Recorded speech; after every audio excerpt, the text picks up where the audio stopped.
আরে এদিকে আয়ো। আরে তুমি এনো খারিয়া খারিয়া কি চাও? আয়ো এদিকে আয়ো, এই যে গাড়িটা দেখো। গাড়ির কন্ডিশন দেখছো?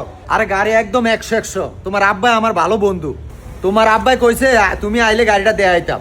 না কাকা এটা ঠিক আছে, আব্বাই কিল্লাই গেছে হুট করে আমার অটো দেখতে ফাড়াইলো, এটাই বুঝতেছি না বুঝছেন। আব্বার এত ভালো বিজনেস আছে কিন্তু কটল কিল্লাই যে ফাড়াইলো। আরে এটা তোমার বুঝা লাগবে না, আগে তুমি এদিকে আয়ো, গাড়ি দাও, এই দাও গাড়ি কন্ডিশন দাও, এই দাও একদম পারফেক্ট, সব নতুন, চাকা নতুন, সব নতুন, দেখছো একদম পিওর গাড়ি। ঠিক তুলো, আছে। গাড়িটা তুলো। আল্লাহ জানে, আল্লাহ তুমি সবাইকে হেফাজত করো আল্লাহ। না এদিকে কাকা, গাড়ি ঠিক আছে, এখন মাথায় ধরতেছে না আব্বা হুট করে গাড়ি দেখতে ফাড়াইলো কিল্লাই। রাহো, এটা কইতে আসি, আগে শোনো তুমি গাড়ি চালাতে পারবা নি? কি কোন কাকা, আমি নি চালামু গাড়ি?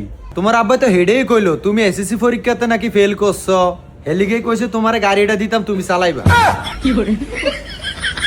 এই যাত্রাবাড়ি গুলিস্তান সায়দাবাদ আয়েন আয়েন আয়েন, লাস্ট পর্যন্ত অটো চালান লাগে। আব্বা